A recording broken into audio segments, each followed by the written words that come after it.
Hello and welcome to the Pig and Whistle Tales from Azeroth. As always here at the Pig and Whistle Inn in Stormwind, I go through a variety of subjects with regards to World of Warcraft. So grab a bottle or a pint, sit back and enjoy. Today's subject it's going to be a WoW news sort of thing, but with the release of the 9.2 patch coming in, it was primarily going to be about Season of Mastery, but it depends. I don't really know how long the episode will be, I'm not going to lie. So I'll probably do a lot of the 9.2 stuff that's going to be coming out and that was talked through very recently. And I will go through a small bit of the Season of Mastery, but I will probably do an entirely different podcast on it next week. But it depends. We'll see how we get on, to be honest. So, as always, we'll start off... I'm going to start off actually saying that I've been sat here waiting for my Windows update for about 2 to 3 hours. Why is it whenever you want to do something on your PC, it wants to update? You know, that's one of the things that I just hate. I just had to get that out of the way because I've been sat here doing nothing for 2 to 3 hours. But the weekly stuff. So this week on retail, the world bosses are Morgeth and Mortanis. So the Mor boss and the Maldraxxus boss, make sure you hop over there, get your 1000 anima, nice and easy. The brawl for this week is Deepwing Dunk. I believe you have to pick up a certain item and take it to the enemy's respawn point or whatever to score points and stuff like that. And the event for this week is Warlords of Draenor Time Walking. So you can hop into dungeons, grab your time walking badges and grab that mount that you want. And just after Warlords of Draenor Time Walking comes Legion Time Walking, brings along the Mage Tower and everything. So definitely time to get excited about that if I was everyone, or if I was anyone that enjoyed Legion Mage Tower. So 9.2, they announced this a couple days ago, I believe, or at least yesterday. And this was the announcement of what we will be doing in 9.2, where we will be going, what will happen to the Shadowlands storyline and stuff like that. So 9.2 is called Eternity's End, or Eternity Ends. And this is the name for the patch. This is the final patch of Shadowlands.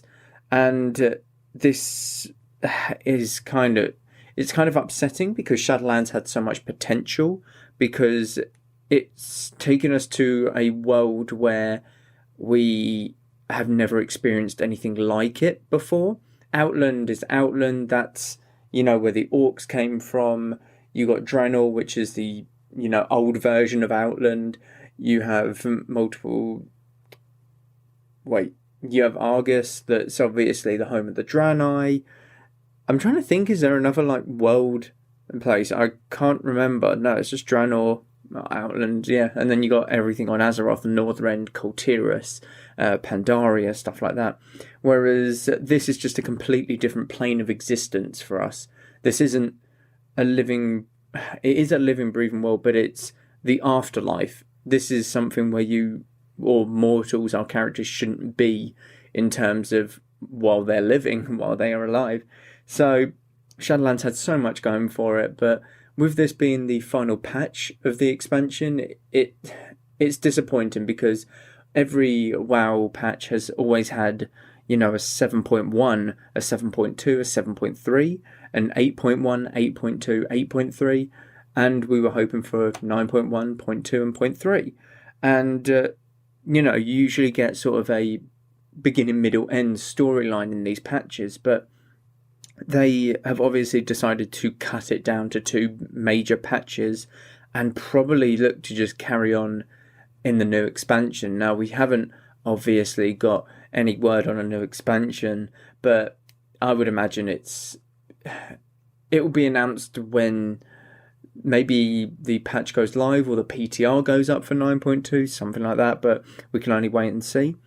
So what is in 9.2 pretty much? So like I said, final patch, so we'll get to see the ending of the Shadowlands storyline. It's sort of closing this chapter and opening up the next one to the new expansion. And we'll be travelling to a zone called Zereth Mortis? Yeah, Zereth Mortis. And what this basically is it's a workshop. Now, this is the workshop of the first ones, they were called, and this is where they created all of the different realities, all of the different Shadowlands zones and stuff like that. So it's where you forge these afterlives. So Ardenweald being nature and very much the cycle, like the life cycle where something dies, it grows, and then, keeps going, on and on. Like trees in the winter, they die off. In the spring, they bloom up. In summer, and etc. So you got Bastion, that's obviously the caretakers for the Shadowlands. They're the ones that transport the souls. You got Revendreth, who are atoning for their sins and stuff. And you have Maldraxxus, who are the warriors of the Shadowlands, the protectors. And this is where these zones, these afterlives, were created. And they were created at the Forge of Afterlife, as it is called. And it looks pretty cool, I'm not going to lie. So you enter the zone from water. You just walk on water, you see a vast sort of white cloud line, and you'll eventually hit this gate. And beyond the gate is the zone of Zereth Mortis. Now, you can find, obviously, a lot of multiple creatures in Zereth Mortis, and these creatures are obviously native to our world, so Azeroth, as well as the world of the Shadowlands. And these were where these animals were created and stuff like that. Or this is where they were, pretty much created. This is where the ideas for them were made. So you have stuff like toads. I'm really stuttering here. You got spiders, toads, you got earth elemental like creatures, you got the Pandaren spirits, the little like ale spirits and stuff like that. You have multiple like critters, rabbits and stuff like that. And you obviously have cranes. Now, there is obviously loads of different things like giant armoured snails, and the chances are you'll come across a lot of critters and animals that are very enlarged or maybe a bit disfigured, very robotic, because it's kind of like jotting your ideas down on paper and then like putting the final product out there, but no one ever sees the first design of it, that kind of thing. This is what it is. It is a first design of life as it is. And obviously there's going to be multiple mounts, pets and stuff like that, but some of the mounts that we got to see were like flying spiders. I don't know why you'd ever have a flying spider, but whatever. Giant snails, which did look quite cool. I'm not going to lie, that's the one that I do kind of want the most. But you're going to meet a lot of natives in the land, and these are called Ultima. I believe they're called Ultima. I can't remember for the life of me how it was said, but they are basically the caretakers.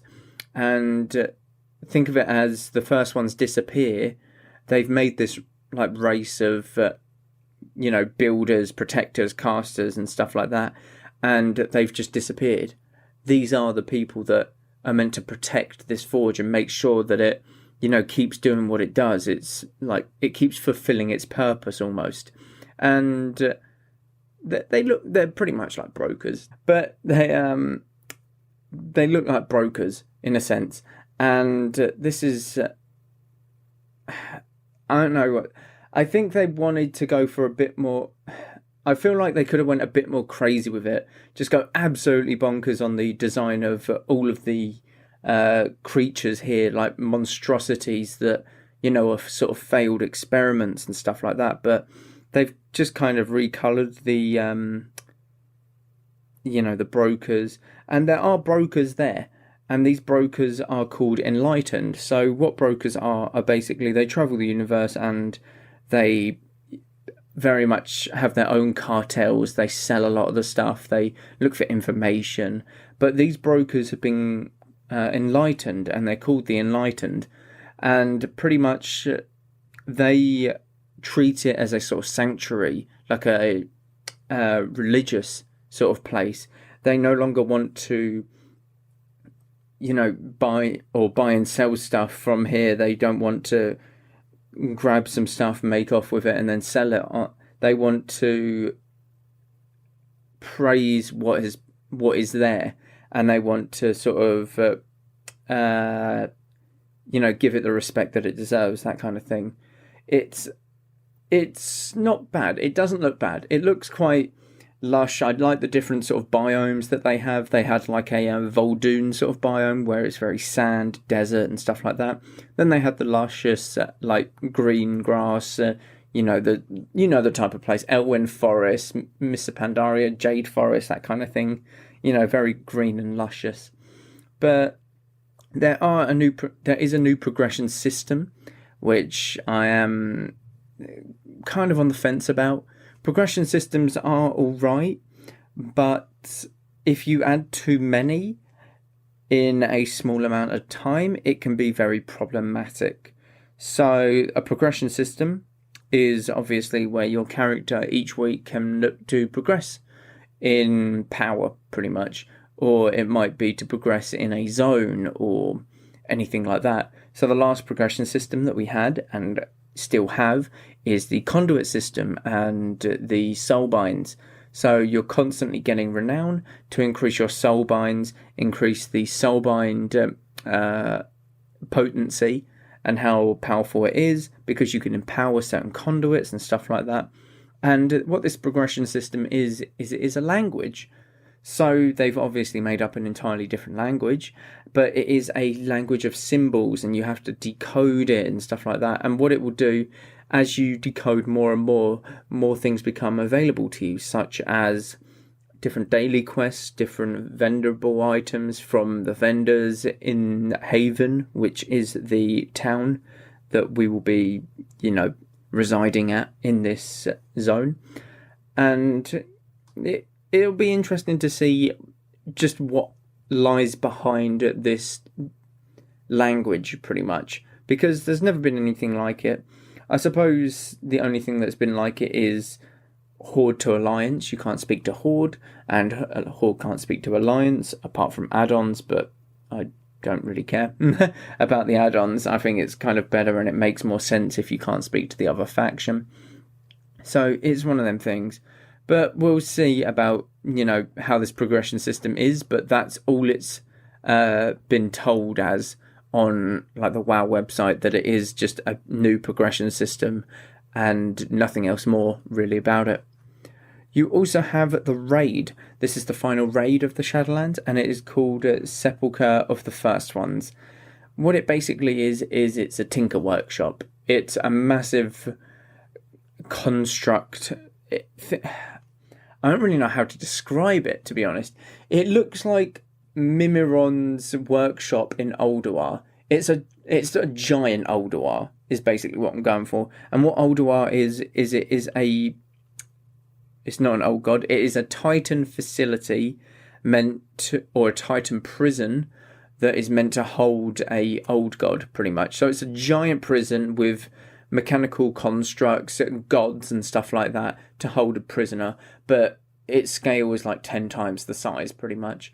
And it is where everything flows through Zereth Mortis, this zone, and this is where they, I imagine, came up with the ideas for the Shadowland zones, the Azeroth zones and stuff like that, and how they made them come into be, pretty much, how they formed these worlds that we know.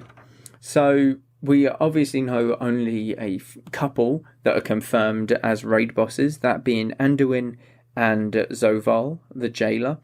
And a third one is most likely Mal'Ganis, as they said that we might be fighting a Dreadlord or two that we have not sort of, done away with yet.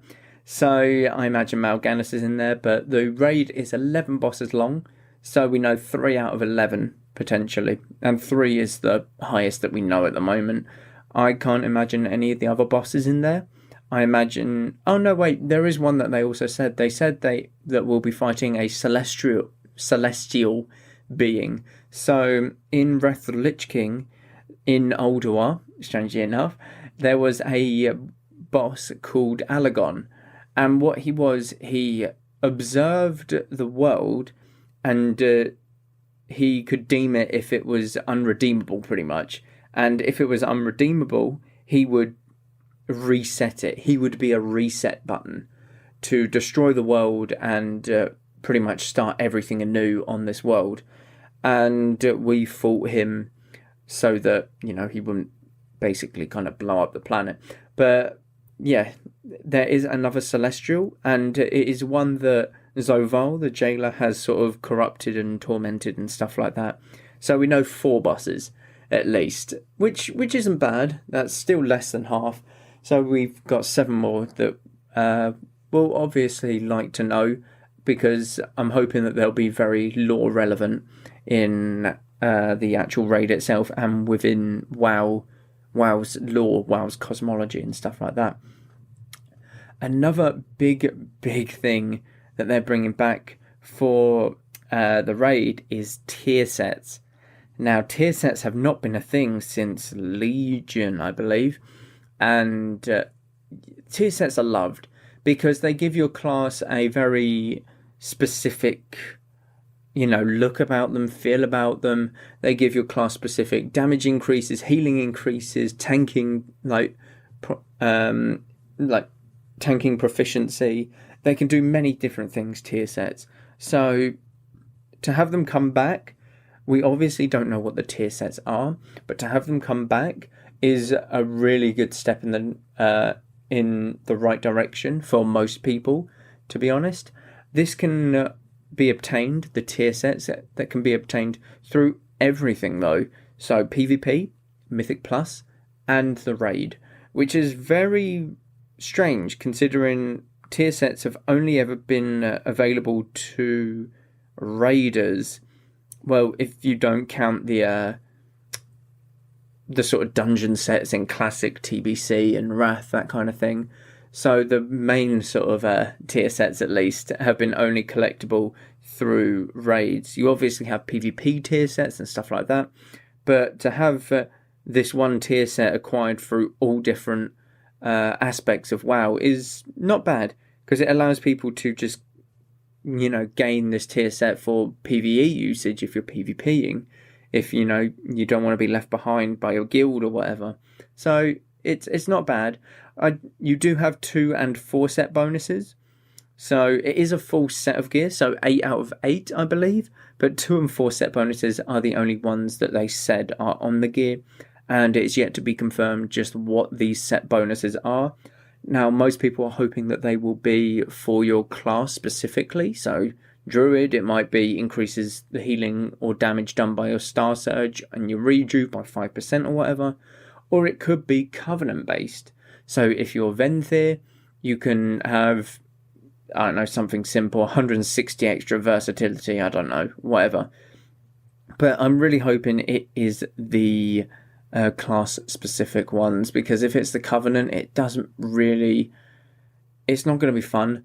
And going forward, you would like to think that they would carry on with the tier sets again, so this would be a nice sort of jumping on point where they can test out certain things and get it back on track for the next expansion and get it right for the next expansion. So you can use this tier set as a sort of a test piece, as it were. So I really hope they go with that. Tazavesh is obviously now old content, as it is. It is classed as old content, and because it is a mega dungeon, all mega dungeons get split into 2 for the next patch. So Tazavesh is now split into 2 dungeons, and it will be added to the Mythic Plus affix, or the Mythic Plus season in 9.2.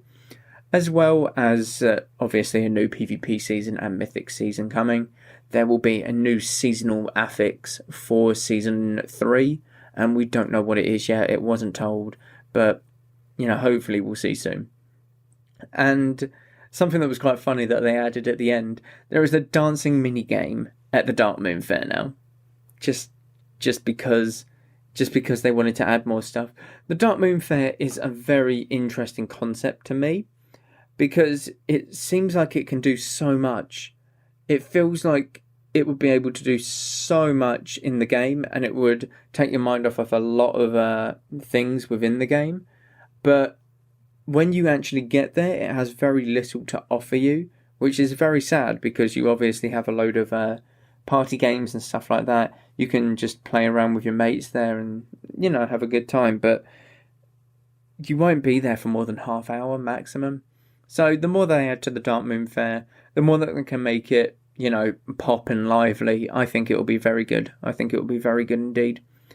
So that is 9.2. We're obviously waiting on a release date because, delays, wow, it all happens. Blizzard, loads of shit happening there right now. But hopefully it will be soon. They've given us a release, or not a release date, I just said the opposite. They've given us the preview, which was on the 11th of November. And generally, when they do that, it would be a couple-ish months before we see a PTR possibly, or maybe like the actual patch going live. My guess, if I had to make a guess, it would be around Jan, the PTR, but it will be a longish PTR. So around March, I would say, is most likely the 9.2 drop. That's probably very generous in all honesty, but I'm kind of hoping for that. With 9.1 taking nearly a year to come out, they need to step it up a bit with 9.2, get it released, get the new expansion sort of out to the public, make it, so that people know what is to come, and they aren't just sat in the dark seeing 9.2 on the PTR and thinking, is this it? Where do we go from here? That kind of thing. So hopefully March is my estimate for when it will be out, and the PTR around Jan, maybe a New Year's present, something like that. But who knows? They gave the 9.1 sort of pictures and all of the info, I think, very early on in 2021, around Feb. I think it was BlizzConline that we actually saw it, and we didn't actually see it drop until about, a couple months ago. So we're in November now. Oh my god, my dates are completely out of it. This damn Windows update and just sitting there for a couple hours has really thrown me off. I had everything planned, but clearly it doesn't sit there for long. It was September. September was when 9.1 went live, I believe, late September. So, judging off of that, we actually got some, animation stuff, and we could see the zone, we could see people running around in it, we could see the NPCs, whereas the 9.1, we could only see pictures, very static images, and, it shows that it's a bit further along, which is really, really good. But I've got a little bit more to go over, because I'm not going to end it here. It's been very patchy, I'd say, this podcast, I'm not going to lie. We'll look at Season of Mastery. So, for those of you that don't know, Season of Mastery is WoW Classic. Now, you might be thinking, we've had WoW Classic before, what the hell is this? This is WoW Classic. So, WoW Classic has moved into WoW TBC Classic, and the people who wanted WoW Classic didn't get what they want, obviously. This is WoW Classic Plus, pretty much. I've said Classic a lot, I'm not going to lie, within the last, 30 seconds. So, sorry. But WoW Season of Mastery is World of Warcraft just always in Classic era. It will never progress into a further expansion, but they will alter it, and I believe, and what I hope for, is they will add to it. So, you obviously have all of the content that was released in Classic, so Molten Core, Blackwing Lair, Encourage, and Naxxramas for raids, PvP, all of the different honor systems and stuff like that, Diamol, you got loads of different things. But I'm hoping that after they release Naxxramas, they will go on to make other raids for WoW Season of Mastery. And this is where, the content would never go dry, because this is what people want. People want to be staying in WoW Classic, but have content made for it. This is what WoW private servers always do. They couldn't make new raids, but they could always, introduce to them Naxxramas and stuff like that again. So this could be a massive jackpot for WoW, or for Blizzard, if they carry on making content and changing the content like they have, and like I will explain to you in a second. I think it will be an absolutely amazing hit, to be honest. So some of the content that we know is changing is the bosses in raids. Now, the bosses in raids, obviously, they were very simple. I'm not going to lie. The raids, when they were released, were cleared within a couple hours of them being released. That's how easy it is. Whereas if you look, or if you compare it to, the hardest difficulty for raiding now, it can take up to a week to clear a raid. And yeah, it's a staggering difference, to be honest. So they're changing bosses within old raids. So Molten Core is obviously the first raid to be released. So what they've done is that they've looked at every boss and they're adding different tactics, different mobs and stuff like that with them. So Lucifron is the very first boss, but he now has 4 protectors instead of just 2. And this one's very simple. You just got to kill more mobs. Nice. It's a very simple first boss. It's, a first boss you would expect in a raid. Magmadar, after about 20 to 30 seconds, he's engaged. 2 of the Core Hounds will spawn right next to the boss. Similar to how the Core Hound packs work, these will respawn if they aren't killed at the same time. And they will continue to spawn 2 Core Hounds every minute into the fight. And his only ability that was in Classic, Lava Bomb, is cast a lot more frequently, and this just leaves more patches of fire on the ground pretty much. So you've got to deal with adds as well as more fire on the ground. Nice and simple again. So it's something very simple, these mechanics that have been added, but it will give the gameplay a lot more, it will feel a lot more fresh to people. So for Gehennas, he's now got 4 Flame Walkers instead of just 2 as well, and the Rain of Fire is cast more frequently. For Gar, during the encounter, Magmakin will spawn on top of Gar and charge a random raid member and then explode. And this is an NPC that has actually existed in the game files all this time, and he's just been sat there. He's not been in the game at all, but now that they're implementing him in. But it is possible that when he was planned to be, that he was actually planned to be in original vanilla, which would have been hilarious, to be honest. So with Barangeddon, when he casts Living Bomb, it now targets 3 players instead of 1. So after the Living Bomb as well, a patch of fire is left on the ground. So you can't go to the same spot, which makes it really interesting because 3 patches of fire on the ground, you don't want to be too close that you blow each other up, but you don't want to use up as much space as you possibly can.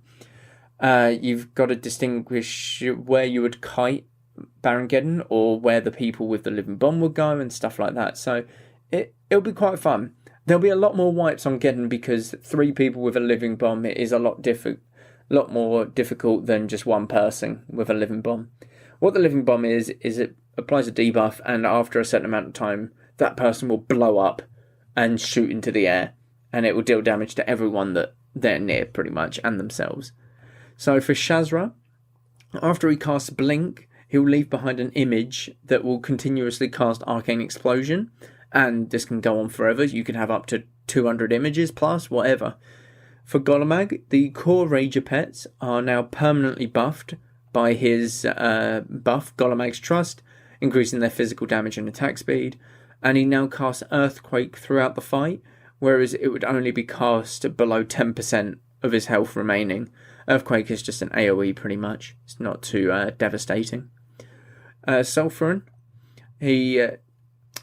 Sulfuran and the 4 priests have all a shared health pool. Inspire seems to have been buffed as well, so it increases the damage output by a significant margin, and the priests or Sulfuran can inspire one another, meaning they all need to spread out. So you can't just have a tank, keep all of the priests in one and AoE them down, that kind of thing. You need to keep them spread, pretty much. Major Domo now has a fireball volley, and yeah, you don't want to get hit by it pretty much. And they basically become immune to crowd control, the priests. So after 2 deaths instead of 4, so you're going to have to get more tanks to pick them up and stuff like that. So it isn't as easy. And for Rag, obviously being the final boss in Molten Core, he will submerge at 50%. That you can't miss it, or you can't out DPS him to the point where he doesn't submerge. And after he respawns, for the remaining fight, the Son of Flame can spawn in random locations from the lava. And there is also a 60-minute timer displaying before Ragnaros withdraws and despawns. So you can actually not get a Rag kill if you wipe a couple times because he'll despawn. That's rough. That's really rough. And there'll be I bet you there'll be a clip where, he's at 10% and he'll despawn when he's got 10 seconds on his despawn timer. He gets to 2% and then he despawns. I bet you there'll be a clip or 2 of that. That'll be fun. That'll be really fun. So, along with the raid changes, obvious, I think all the raid changes are very good. I think they're very useful because you want to keep the content fresh. And I think that going forward, they'll do the same for Blackwing Lair, for Anchorage, and for Naxxramas. The Naxxramas ones will be very good. These old raids are really good. They're very simplistic and they are very fun to do. And to mix them up and, give them a bit of new life into them is very good for the game and the raids themselves, because it sheds a different spotlight on them. And I think it will catch the attention of a lot of people who want to watch the raids but don't want to do them. So myself, I did every raid in Classic and I burnt myself out. I did every raid, killed every boss. I did Nax. I completed Classic in my eyes. I got to the honor level that I wanted. I did everything. The only thing I didn't do was Horde side. So I'm taking a step back from the whole raiding stuff in Classic, and I'm just doing some casual Horde leveling. I want to see the side of the Horde. I want to, level in the Barons. I want to find Mancrick's bloody wife. I don't know. But it'll be fun. It'll be fun for me to watch the content that I won't be doing in Season of Mastery, but it will still be fresh because there'll be different tactics in these raids. It won't be the same ones when I was doing it. It'll be these new and improved ones pretty much. I will say this last thing for Season of Mastery. I do want to go over it all next week, most likely, when, it's actually released, which will be good fun. But the name reservations have started for Season of Mastery. So make sure you get on WoW Classic Season of Mastery if you're looking to play it. Make sure you make your character and reserve the name that you want. So don't slack on that, because a lot of people have already taken their names. Trust me, it was very slow servers when I went to go on and reserve my name. It'll be fun though. Season of Mastery, it'll be fun. But that is all for this week. Sorry it was a bit patchy of an episode. I think I was a bit thrown off by the Windows update. For some reason my phone alarm went off. I'm very confused about that. But no, thank you all very much for listening as always. Go with Valor, friend. Hi there, Warcraft fans. It's just me again. Wanted to thank you for your time in listening to this week's podcast. I love making these for you all, and I couldn't be happier in doing so.